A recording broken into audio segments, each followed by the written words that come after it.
The idea of an enlightenment, the idea of being able to soothe this dissatisfaction is not a collective endeavor. It is an individual endeavor.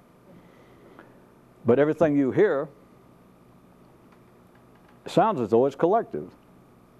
Everything you've ever heard of, even if it's a monastery of Zen monks or Sufi seekers or Christian mystics or Jewish mystics, whatever they call themselves, they will say, well, let's retire from life and actually work on this problem. We do not need to bother ourselves or to waste our energy with the ordinary day-to-day pursuits in which everyone else is involved. And 3 or 4 of them, 5 or 6 of them, 200 or 300 of them go, good. And they all retire together, away from life. And this is not to bring out irony. This is simply the fact. They are then partially soothed. They then have a hobby, and they're not going to be disruptive. As if life would allow it, but you understand, as long as men band together to attempt to overthrow life, there is another piece of the unseen conspiracy. You're safe. As long as you band together. That's not to infer that some more conscious man is going to overthrow life. I'm not insinuating that. But for people who believe that they are actually struggling against the stupidity of life, of man, the low level of consciousness of their peers, that let's just retire away from such people and we will devote our energy specifically to such and such endeavors, reading such and such books, studying past teachings, etc., pursuing some physical discipline, meditation, whirling, sitting, standing up on one foot, standing on your head, eating certain foods, not eating others. And they, as far as they're concerned, they are at least specifically involved with something. They have moved out of downtown Paris. They have moved out to the suburbs, they believe, and that they may even play good old sham humility, that we may not know exactly what we're doing, but by God, so to speak, we've got a roadmap here. We have the secret teachings of one of the Dalai Lamas. We have the unrecorded teachings of Buddha, or here's what Jesus actually said, or some yoga or some guru from 50 years ago. There is nothing that you're ever going to find out there. I'm using out there now is collectively, the intelligence of man, or publicly. There is nothing out there you'll ever find that will feed in here. It's as simple as that. And I could speak for an interested party and say, simple as that, eh? I thought we weren't engaging in sarcasm, sir. Well, that's about all you can make of it. Because all that does is discount anything you ever heard. I wish I'd have thought to put it that way.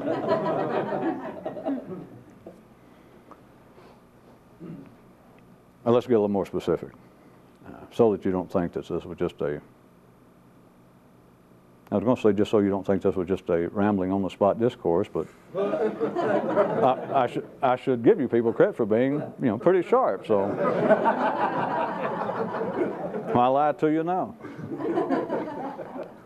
At least it sounds as though it's some form of criticism or me trying to play off whatever I may be up to against everybody else in the world. That's not it, but do understand the part I didn't lay on very long.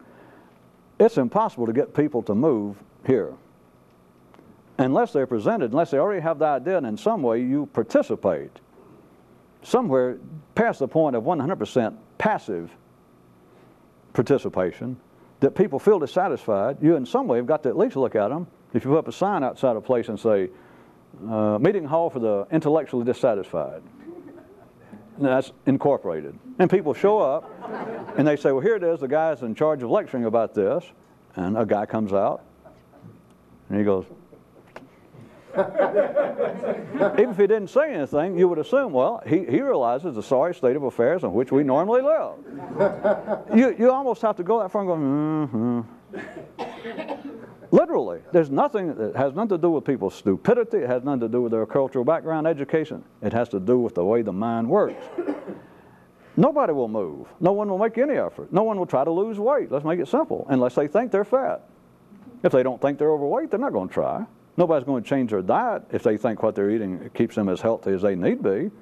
You have to in some way convince them, whether it be true or not, if you still operate on that basis of true or not, that you in some way, the person must believe that they should move or they will not move. It's as simple as that. Intellectually, in the world of mysticism, I've already pointed out to you, there's nothing wrong with where you are. But you can't say that to somebody. I mean anybody. Because that sounds like, well, all we're talking about now is a whole new form. Perhaps you read some of the 1950 West Coast version of Zen stories. All you've done is come up with, Zen eats itself. That all you're doing is making it self-consuming by saying, well, anything can be said is a waste of time. I wish I'd thought that earlier. No. See, that won't do, because the mind goes, hey, I can make up Zen koans myself. I can pull them off the backs of a Wheatie box if they're still engaged in such weighty affairs. It is not that simple, it is not that crude, and it is not that much of a non sequitur. But at the ordinary level, the mind, at least for a moment, I mean, why are you here? No, if it was, rather than curiosity, if it was, and I'm not speaking about you and I personally now, but if there was a sign out there, and it says, the secret of life explained, or the secret of life, the people interested in discovering the secret of life, or something, you come in, just by the sign being there, your mind already assumes that the people in there, assuming they're not crazy, assuming they might know something, you assume that they're dissatisfied. Why the hell they got a sign out? Why do they call themselves something? They're dissatisfied. Maybe they're dissatisfied in the same way as you are, somewhere similar. Maybe they've discovered some little secret. Maybe they found the secret book somewhere. The mind must believe that there is some reason to move. In the same way you will not eat if you're sane unless you're hungry. You will not go to bed unless you're sleepy. There has to be some reason to alter the status quo. There you stand, you're not hungry, you're not horny, you're not tired. Why do anything? You get here, and in a sense, it's even a refreshed version of that, because if a man starts off and he feels, well, I'm a little dissatisfied, and you in some way do not encourage it, or at least agree, like, well, I know. Like there's some basis for it. There is no basis for it, other than the fact, are you alive, sir? Yes. Well, there it is. Which an ordinary man, I'm sure that he'd want to tip you greatly, mightily for that piece of information. Like, well, that would be a great help to me.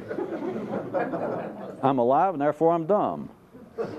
So he's getting better. I only talked to the man a minute and he's getting sharper already.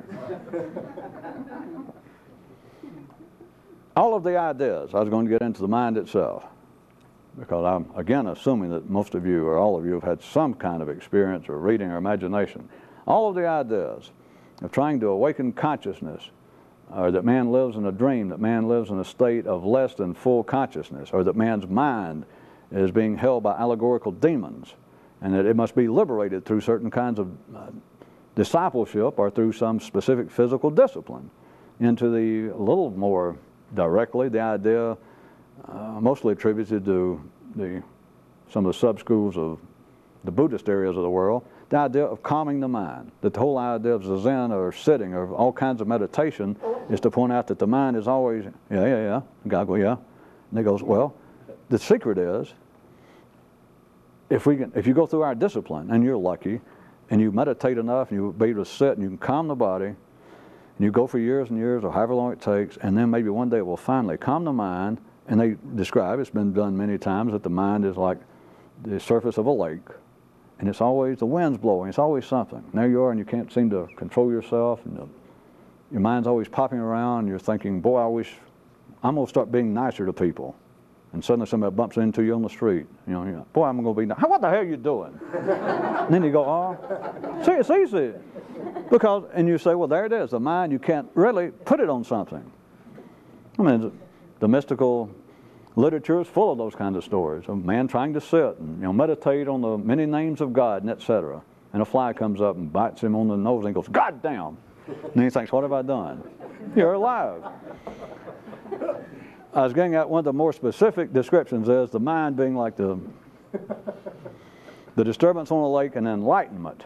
This other state, getting to Istanbul, awakening consciousness to a higher level.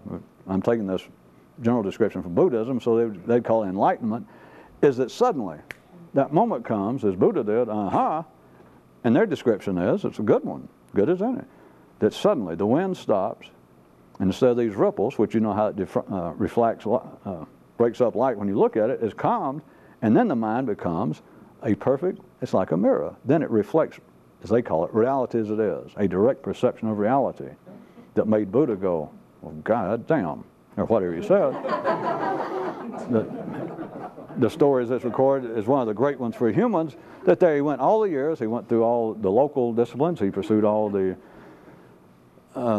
Vedic literatures and their disciplines. He studied from teacher to teacher, and he tortured himself physically. He did everything that a person should do that's trying to walk a mystical path.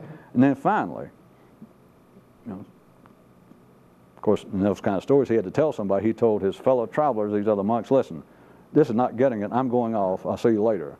And then he went off by himself, and there he sat under the tree, or there he sat out in the woods by himself. He gave up all of this. No more fasting, no more starving myself, no more dancing, no more doing yoga exercises, no more whirling, no more studying and worshiping somebody. And he goes off and he does something by himself, and then one day, wham, and he goes, well, Jesus Christ. Trying to give everybody equal credit. And then after that, they described that the enlightenment would be a calming of the mind. Now you have got to understand, well, if you have any intelligence whatsoever by now, you know that the mind is never quiet. That is an unnatural state.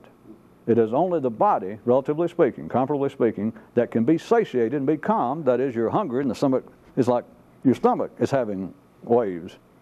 You put food in it and it stops. You expect it. Up here, you have got to realize this thing never stops. It's not supposed to at that level. When it stops, you're dead as a human. It is not supposed to stop. But the idea that there is some other state, the ordinary people who are interested in such activity as that are amateurs, they believe it's a cure for something. Even this is a cure for a troubled mind. There's no such thing as a troubled mind. There's the mind, and the mind is troubled.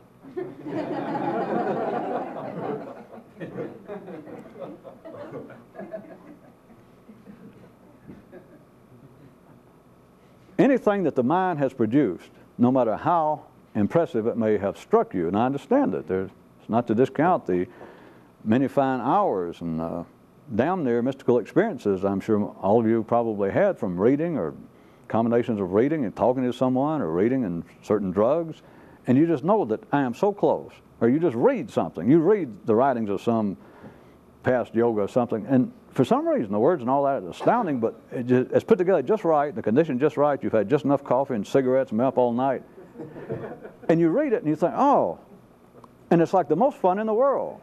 It's like, oh, this is almost, you almost had it, and you just know it's there. Such people as that are no longer, you don't have to convince them that there is an Istanbul. But then to play any part in their search without saying, yeah, it's over there, it's almost impossible. Because they go, okay, do you know something? And let's just say that, I don't mean me and you, but using generic yous and me's. And they go, wait a minute, do you know something? And you go, They go, what is it? They go, well, just give me a hint. They go, which way? What should I do? You know, should I stand here? Should I do this? Well, how about over here? You see where that's going. A man just gives up. Anything that comes from the collective mind of man, even if it is apparently about things extraordinary, if it has come from the collective mind of man, which it has by its very nature, by its own definition, regardless of the fact that you've never looked at it that way, if it is public knowledge, no matter how obscure, which is another sign of the amateur mystics, the obscurer, the better. I mean, everybody knows that. You've all been through that. You think, well, I'll narrow it down. And you find one cult, and you try it for a while, or some organization, and then you find out, it doesn't seem right, and finally you find out there's already been a schism in the cult. And somebody left, a small group, 2 years ago. They moved all the way to New Zealand. And you think, I'm getting there. It's like I keep narrowing down this kind of secret information. Yeah? Life will be proud of you. You have an outstanding hobby. I was going to try to speak better, like it's cheaper than being a philatelist, or cheaper than drinking, if that's your hobby. Probably, maybe, could be. But you keep thinking, the mind keeps thinking, even those who are, and I'm giving you credit, the person I'm talking about when I say you, that they are sincere, that they have gone through great effort, not just buying books, they've gone out and they study here and there, but whatever knowledge that they seem to find that strikes them like, I'm getting close. I can just almost smell Istanbul, they think, from their past reading. They don't know, but they just know that my nervous system feels such tingles, which is getting close to another part of the reality, that a real mystic is not something you can be talked into. You can't be recruited. You can't be, I guess that covers it. I can tell you the truth, and you can discount it. You are into the mystical manner born, or forget it. And that's it. There's nothing can be done about it. And even if it could, well, even if it could be, if somebody could do something about it that knew better and that it was possible, which is not, that they could do it to you, they wouldn't. I don't mean because it's not fun, but you either are or you're not. So let's assume that you're part of the latter group, or the former group, that you are.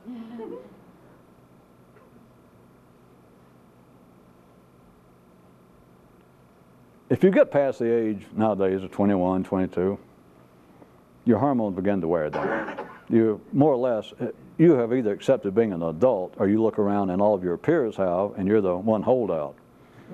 You're the only guy still living in a trailer and working odd jobs, and all your friends, even the guys you sit around in college or wherever and you discuss philosophy in the middle up all night, even they finally end up married in a job, and if all of you have a few drinks or a little weed some night and you go, God, what happened to our dreams? Yeah.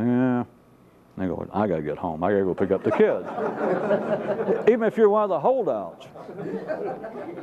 If you're one of the holdouts, then by now you should also be close to understanding this, so it doesn't all sound negative. And if you thought it's all sounded negative, you hadn't been listening anyway. You understand that, hey, I can't get out of this. I just can't seem to find my way, but there's no getting out of this. And those to the mystic manner born, even when they apparently are failing, that you find somebody that's 30 or 40 or 50 years old and they go, well, I have never, if they like the term enlightenment, I have never had it. I felt close, but if they were to it born, genetically, if you still said, if you had to do over, would you not have done all you've done? Or I'll make it simple. Even if they apparently are failing, they couldn't stop if they wanted to, and they don't want to. Because to someone born to that, someone that's got to try and scratch that place, even if they never can, the attempt to is incomparable. When you seem to be stuck there, I know it doesn't seem that way to you. It's that still feeling of clawing, or that they're hiding secrets from me. That the secret book is still, I know what, I traveled over to India, I went to Tibet.